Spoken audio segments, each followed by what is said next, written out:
Oi, Detetive Void aqui. Vamos conversar sobre máscaras. Eu sempre uso máscara para ninguém ver e reconhecer meu rosto. Alguns se apegam a elas, outros as trocam com frequência. Experimentam várias, uma por uma. Mas essa máscara, objeto de estudo, não é uma máscara comum para se usar em seu rosto. Quem a usa fica sob o controle dela, mesmo depois de morto. Em 1994, houve uma onda de homicídios e suicídios sem precedentes em Veneza e Itália. Como as autoridades locais não queriam desestimular o fluxo de turistas, todas as estatísticas daquele ano foram distorcidas, nem de longe refletem a realidade. A fundação se debruçou nos registros e todos os assassinos e vítimas de suicídio tinham algo em comum. Todos tinham visitado uma pequena loja de vidro Murano, nos subúrbios da cidade. Esse local é conhecido por poucos visitantes. Os turistas não costumam passar por lá, isso quando o acaso não age. O endereço é obviamente confidencial. A fundação enviou um grupo de especialistas à loja quando souberam que o último dono dela também tinha tirado sua própria vida. Eles foram até a cena do crime e fecharam a loja cheia de produtos, mas na primeira semana metade deles começou a ter graves problemas de saúde mental. Eles ouviam sussurros e sentiam medo e ansiedade intensos. Esses sintomas eram mais brandos quando os agentes tinham passado mais tempo perto dos vidros. Durante a investigação da atividade anômala, todos usaram trajes de proteção feitos de vidro flexível. Um mês depois, a fonte da anomalia foi finalmente encontrada. Descobriram uma máscara de comédia de porcelana branca que estava no rosto de um agente de codinome Junger no momento da descoberta. O corpo do agente manifestou rápida decomposição, mesmo estando morto só há 2 horas. Mas apesar disso, o corpo de Junger, mesmo que só um pouco, se moveu. Agentes da fundação puseram a máscara em uma caixa de vidro hermeticamente fechada e a enviaram para o lugar onde ainda está sendo mantida até hoje. As paredes da caixa foram posteriormente substituídas por um vidro mais durável, com espessura de pelo menos 10 centímetros. Além dessas dimensões mínimas, essa caixa deve ser mantida em uma câmara isolada com portas de aço. Como as portas devem ser trocadas com frequência, elas também podem ser de ferro ou chumbo. É estritamente proibida a entrada de pessoas na cela, exceções para pesquisa e experimentação. 2 guardas e um psicólogo altamente qualificado ficam de plantão. A cada 2 semanas a caixa é trocada. A caixa antiga é destruída com o auxílio do SCP-101, que é uma bolsa anômala com boca humanoide, capaz de consumir qualquer tipo de material e, portanto, não está sujeita aos efeitos de decomposição da máscara de comédia. Para humanos, esse efeito é fatal e irreversível. É provocado por uma secreção que sai pelas aberturas da máscara. Um líquido viscoso urticante constantemente é expelido dos olhos e da boca. Qualquer objeto que entre em contato com esse líquido se decompõe rápido e se desintegra em átomos individuais. O vidro que guarda o objeto também sofre esse efeito, mas ao contrário de outros materiais, ele tem uma certa resistência e se decompõe mais devagar e assim dura mais. O objeto afeta pessoas que nem tenham tocado no líquido. Se alguém se aproximar a 1,5 a 2 metros dele, ela é tomada por uma irresistível vontade de colocá-la. Quando a pessoa coloca a máscara, os sinais emitidos por ela anulam os impulsos cerebrais da pessoa, levando à iminente morte cerebral. No processo, o indivíduo assume a personalidade da máscara. Ele raciocina com as ideias dela e fala com suas palavras. Assim, a pessoa pratica as manipulações e truques psicológicos próprios da máscara, lembrando que isso não poupa o corpo dela de se apodrecer. Em algumas horas, o corpo está como uma múmia. No entanto, a coordenação motora e a capacidade de falar mantêm-se funcionais. Quando o corpo chega a estar tão podre que suas partes não ficam mais conectadas entre si, a máscara procura um novo hospedeiro. Isso não costuma ser uma tarefa muito difícil. Assim que um sujeito aparece no campo de visão da máscara, ela o convence fácil a colocá-la em seu rosto. Como eu já disse, ela manipula as pessoas sem precisar tocá-las. Essa invasão psicológica ocorre de 2 modos.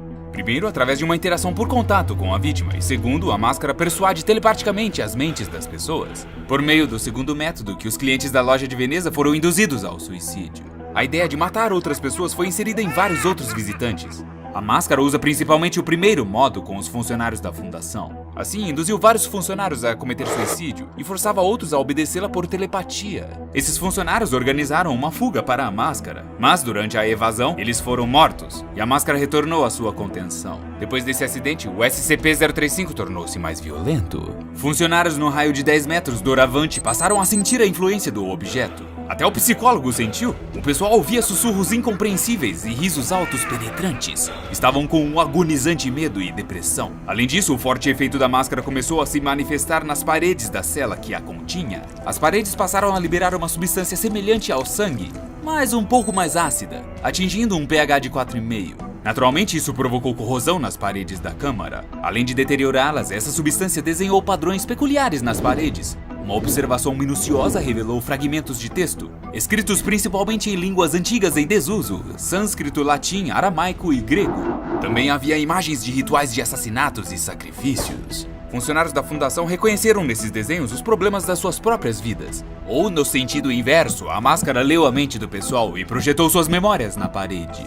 Todos esses fatores colaboraram para o aumento dos suicídios entre os funcionários. Portanto, a diretoria decidiu usar o SCP-148. Esta é a chamada Liga Telekill, uma liga de platina, irídio e outros materiais. Este material é capaz de bloquear ondas telepáticas e extrasensoriais. As medidas tomadas ajudaram a estabilizar o estado mental do pessoal fora da cela. A ansiedade e o medo se foram e a percepção da realidade foi normalizada. No entanto, os pesquisadores que entraram diretamente na câmara passaram por situações ainda piores. A Telekill contribuiu para a criação de uma espécie de efeito estufa.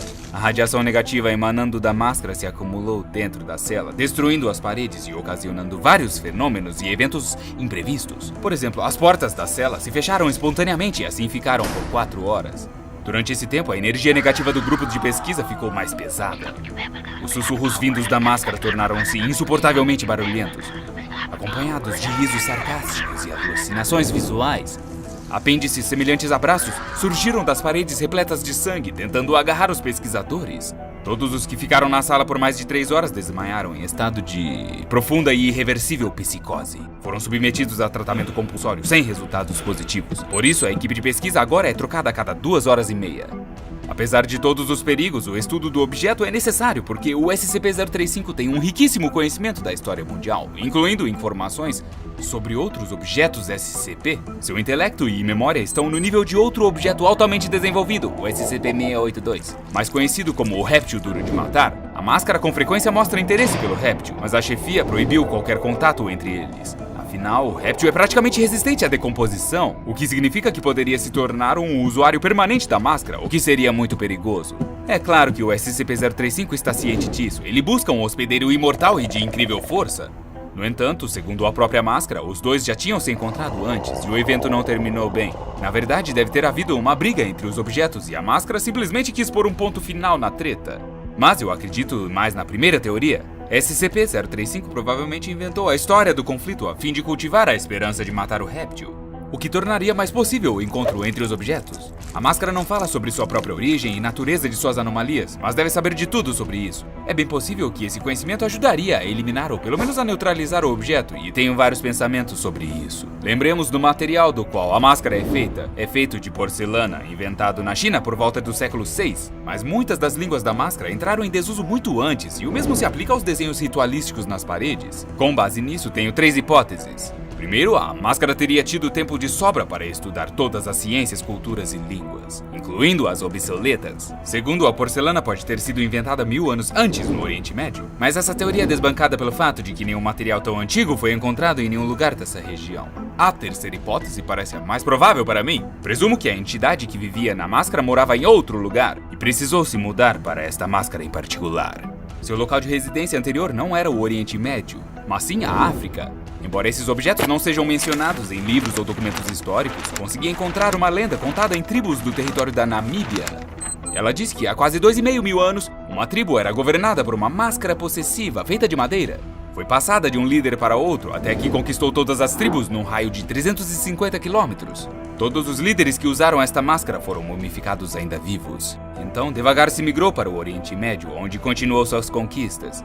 Então pode até ser que o SCP-035 tenha sido o criador de todas as religiões abraâmicas. E só depois disso se mudou para a China, onde a entidade se incorporou na máscara de porcelana. O poder que pula de máscara para máscara não deve estar associado aos objetos em si, senão já teria deixado a delicada porcelana há muito tempo. Muito provavelmente a máscara não é a portadora da anomalia, mas sim o líquido preto liberado por ela. Eu planejo obter uma amostra dele e com ele projetar outra máscara. O que você acha? É possível transferir o SCP-035 para outra máscara? Vale a pena fazer alguma coisa? E o que você acha das minhas hipóteses? Compartilhe seu raciocínio nos comentários, aqui embaixo. Assinando de modo vocal, Detetive Void. Até o próximo episódio.